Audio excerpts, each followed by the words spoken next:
4 बजे 3 बजे जो भी सोले वोले गाए जाते हैं। हाँ, जो 7 दिन से नहाता नहीं है, 8 दिन नहाता नहीं है, उसको भी देवी आने लग जाती है। बोलो राधे राधे। हाँ, देखा है। अब ये बताओ, एक बात तो है, क्या दुर्गा मैया हमारे शरीर में आ जाती है तो क्या हम जिंदा रह सकते हैं?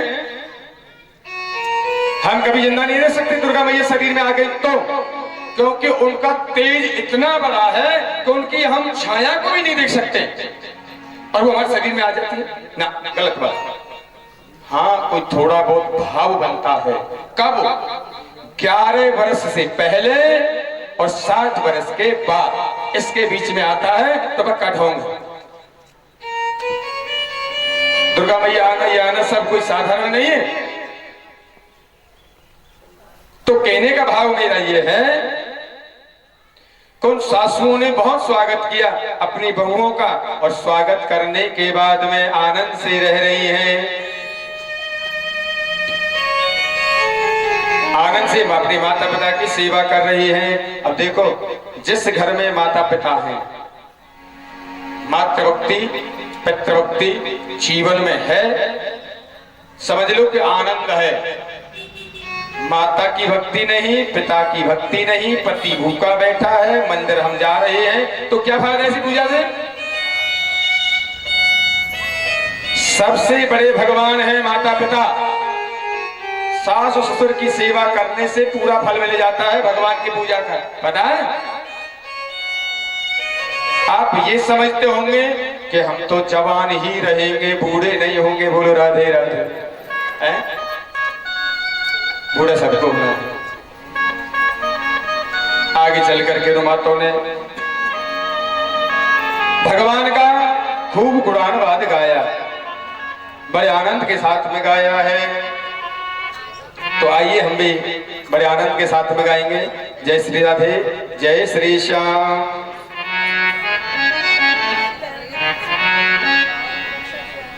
राधे राधे। जय हो।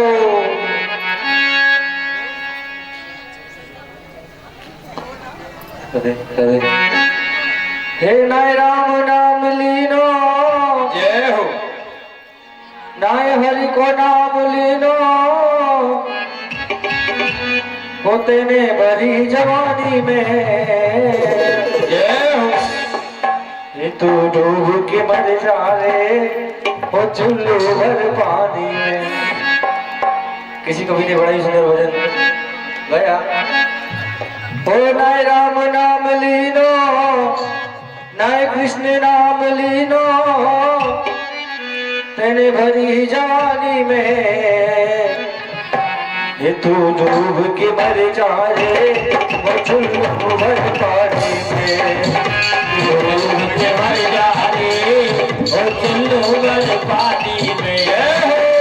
राम नाम लीनो, नाय हरि का भजन कियो, तेरे भरी जवानी में। डूब के मर जा रे, वो चुल्लू भर पानी में। डूब के मर जा रे, वो चुल्लू भर पानी में।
माटी में मिल जाए गो माटी में, वो मिल जाए वो माटी में, मिल जाए गो माटी में। वो एक दिन काया तेरी तो फंस जाएगी कांटी में, एक दिन काया तेरी तो फंस जाएगी माटी में।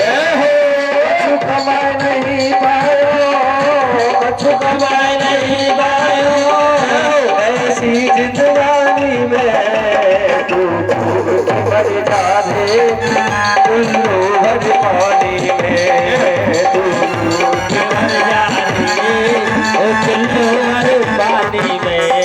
जय हो।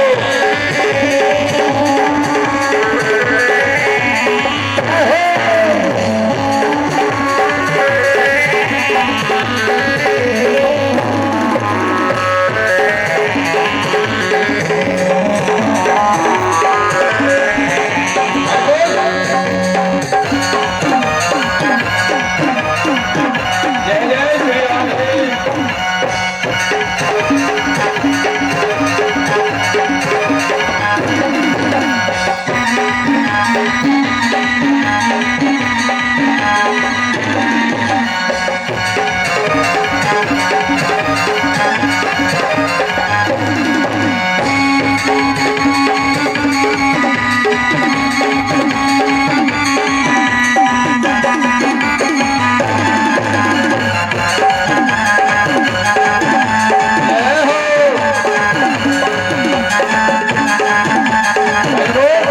होकर सच्ची भक्ति है, कर सच्ची भक्ति है, होकर सच्ची भक्ति है, कर सच्ची भक्ति है।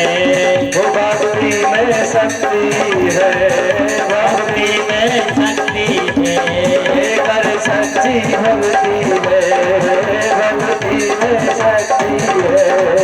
या भक्ति से भैया वो मिल जाएगी मुक्ति है, या भक्ति से भैया और मिल जाए तो ये मुक्ति है। या भक्ति से भैया मिल जाए तो मुक्ति है, या भक्ति से भैया मिल जाए तो ये मुक्ति है। हे पानी को बबूला है, ये हाथी को बबूला है, मिल जाए वो पानी में तो डूब के मर जा रे, ये हो हर पानी में डूब के मर जा रे, ये हो हर पानी में।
कुछ भी नहीं है तेरा।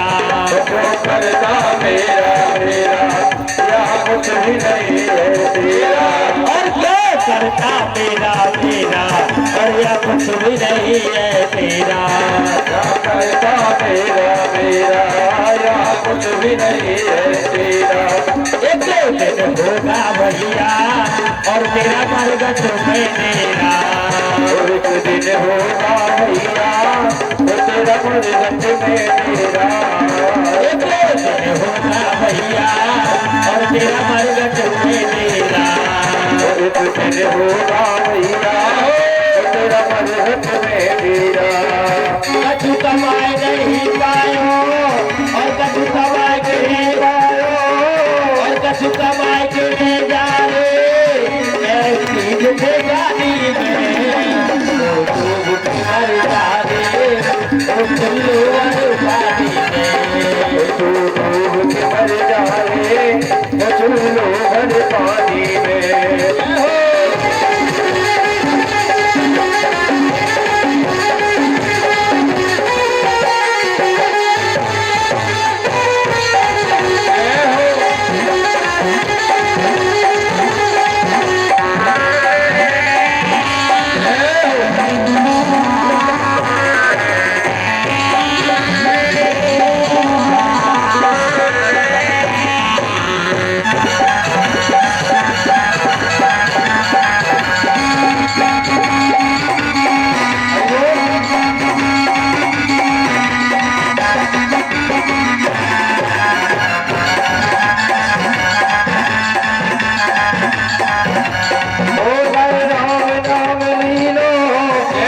कृष्ण नाम लीनो तेरे बड़ी जवानी में तू डूब के मर जाए तो चुल्लू भर पानी में। तू डूब के मर जाए तो चुल्लू भर पानी में। तू डूब के मर जाए चुल्लू भर पानी में। बोले गोविंद भगवान की जय हो। जय जय श्री राधे श्याम। इधर में आज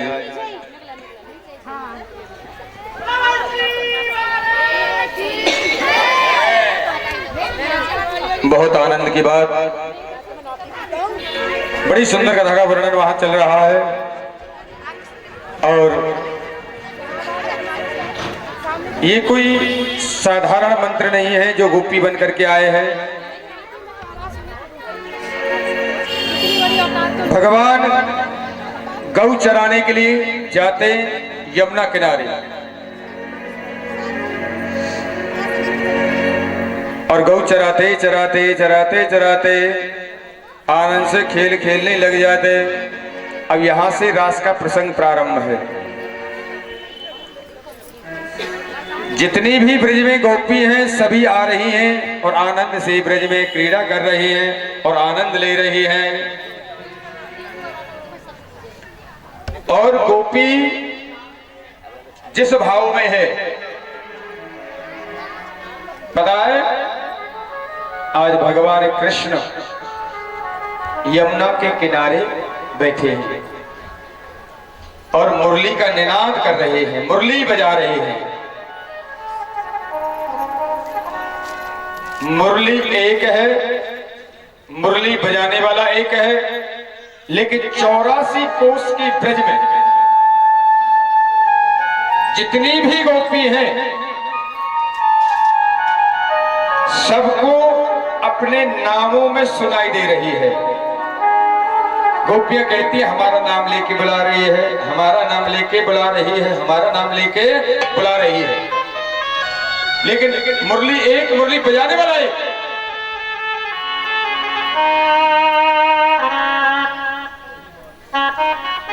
और जो गोपी जिस कार्य को कर रही है उसी को छोड़कर के भगवान के पास में दौड़ रही है। एक गोपी घर में झाड़ू लगा रही थी। अच्छा तो प्यार से बोलो राधे राधे। मुरली सुनाई दी, देखा तो झाड़ू को ही लेकर के भगवान के पास में पहुंच रही है। एक गोपी अपने घर में चौका लगा रही थी। भगवान की मुरली सुनाई दी। देखा तो चौका के ही हाथ को लेकर के भगवान के पास में दौड़ रही है। एक गोपी अपने पति को भोजन करा रही थी। अब क्या हुआ, मुरली सुनाई दी, थाली लेकर के जा रही थी। देखा तो थाली को लेकर के भगवान के पास में पहुंच रही है।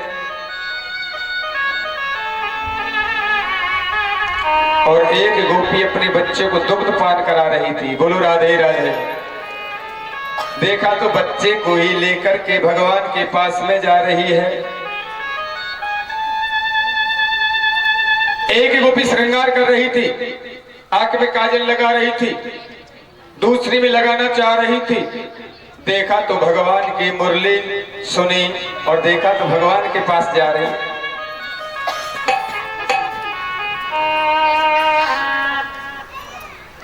और दौड़ लगाती गोपी जा रहे हैं। भगवान ने उन गोपियों को बुलाया और बुला करके परीक्षा ले रहे हैं। बहुत ध्यान देना, क्योंकि भगवान ने मन में सोचा यदि इनके अंदर संसार की भावना आई है तो मेरे पास में आना बेकार है इनका। ठीक है, आज भगवान कृष्ण गोपियों की परीक्षा ले रहे हैं। भगवान ने सभी गोपियों को बिठा लिया और गोपियां बैठ गई और भगवान कहने लगे, आप क्यों आई हो देवी? बोले प्रभु आपने मुरली बजाई तो हम आई हैं।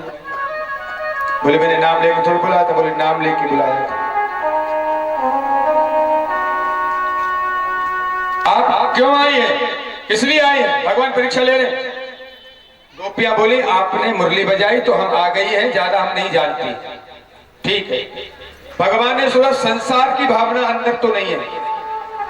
भगवान बोले ओह, आपने जंगल को नहीं देखा, रात में उसको देखने आई है। रजनी सा घोर सत्य, घोर रूपा घोर सत्य निशेषा। गोपियां बोली ना, हमने देखा है, रात्रि में जंगल देखा है। भगवान बोले तो दृष्टम वनम कुस्मितम राकेशु करुरंजितम। आपने जंगल में चंद्रमा, राकेश माने चंद्रमा को नहीं देखा, शायद उसको देखने आई हैं आप। बोले ना, आपकी मुरली की आवाज को सुन करके आई है। भगवान ने गोपियों की परीक्षा ले रहे हैं, क्योंकि भगवान जीव की परीक्षा ले सकता था। हम तो बहुत परीक्षा लेते हैं, तो भगवान है लेनी चाहिए। भगवान कहने लगे ये बताओ, तुम अपने पतियों को छोड़ करके मेरे पास में आ गई हैं, ये कहां का धर्म है?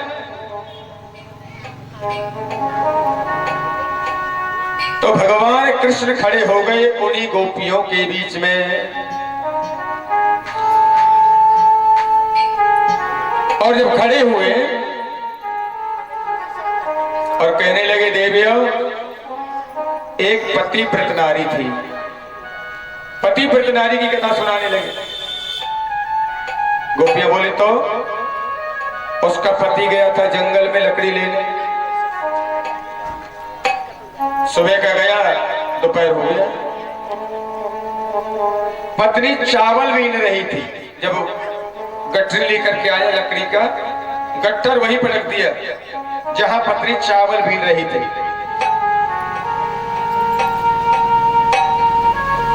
और पटकने के बाद और पत्नी के पास में आकर के लेट गया। पत्नी ने चावल बीनना बंद कर दिया। पति की सेवा कर रही है, माने पंखा कर रही है।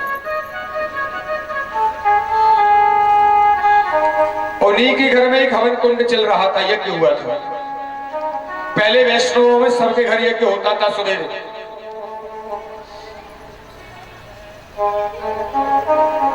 और उस हवन कुंड के पास में उसका बालक खेल रहा है और वो अपने पति की हवा कर रही है। भगवान बोले गोपियों से अब ये बताओ उसको बचाना चाहिए कि नहीं बचाना चाहिए। बालक को बचा लेती है तो बालक बच जाता, नहीं तो हवन कुंड में गिर जाएगा। गोपियां बोली कन्हैया यह पति व्रत नारी है तो बालक को नहीं बचाना चाहिए। क्यों? क्योंकि अपने पति की सेवा छोड़ करके नहीं जाना चाहिए। और भगवान की ऐसी कृपा हुई क्या वो बालक जलते हुए हवन कुंड में गिर गया। जब हवन कुंड में गिर गया बेचारी देखती रही, वही सेवा कर रही है, पंखा कर रही है। बहुत देर के बाद जब पतिदेव की आंखें खुली और वो दौड़ करके जा रही है उस हवन कुंड के पास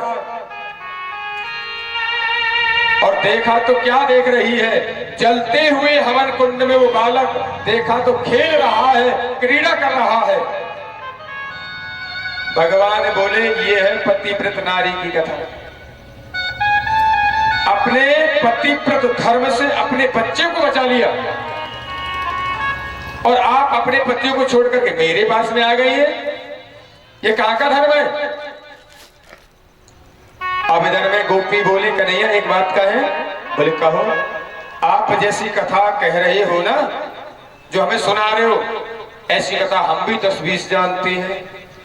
तो देखा तो गोपी खड़ी हो गई और भगवान बैठ गए।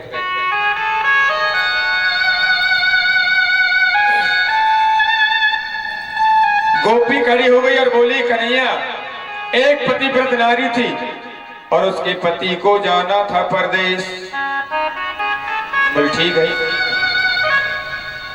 जब पति परदेश जाए तो क्या देके जाए अपनी पत्नी को जो सेवा करे? बोले फोटो देके चले गए थे। हाँ,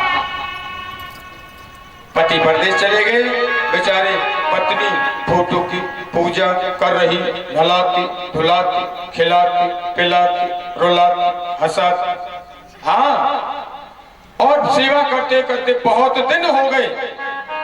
जब उसका सच्चे का पति परदेश से लौट करके दरवाजे पे आ गया और वो अपने पति की फोटो की पूजा कर रही है।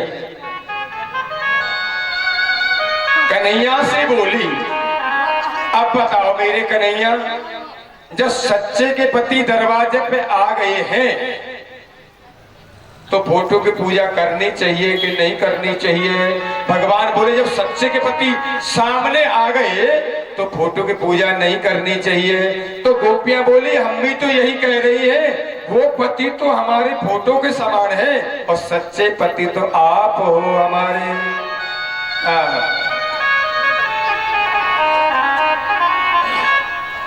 आज सुखदेव भगवान वर्णन करते हैं राजन क्या भगवान बोले मैं तुम्हारे साथ में जरूर रास करूंगा। आज दो दो गोपी बिच बिच माधव, दो गोपी है एक कृष्ण, दो गोपी है एक कृष्ण, दो गोपी एक कृष्ण, गोला बना लिया। और गोपियां कहती हैं प्रभु आप ऐसी मुरली मत बजाया करो जो हमको घायल कर जाए। भगवान बोले ठीक है नहीं बजाया करेंगे। लेकिन गोपी कहते हैं प्रभु ये बांस की है तो इतना कमाल करती है और सोने की होती तो भगवान जाने क्या होता। तो आइए बोले गोविंद भगवान की जय हो।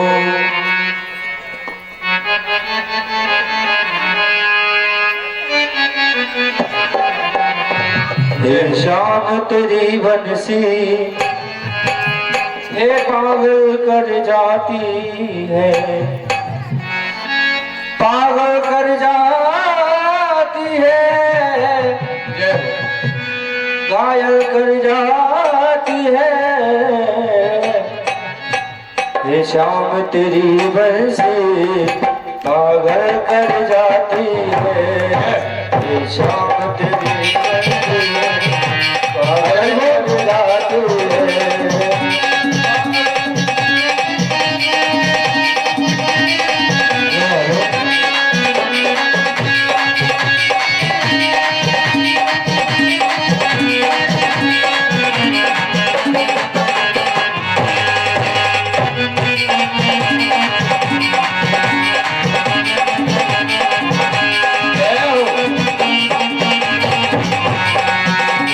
शाम तेरी बरसों पागल कर जाती है। श्याम तेरे बच्चे वो पागल कर जाती है। वो पागल कर जाती है, घायल कर जाती है, पागल कर जाती है, वो घायल कर जाती है। शाम तेरी बरसी पागल कर जाती है। श्याम तेरी बरसी घायल कर जाती है।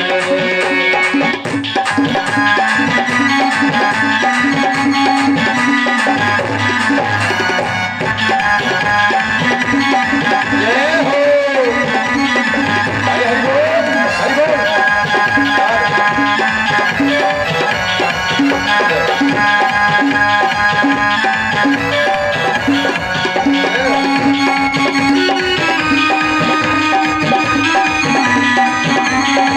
वो सोने की होती तो जाने क्या करती वैसी। सोने की होती तो जाने क्या करते बच्ची। वो सोने की होती तो जाने क्या करती वैसी। ये बांस की, ये बांस की, ये बांस की हो करके इतना कर पाती है। श्याम तेरी बरसी पागल कर जाती है।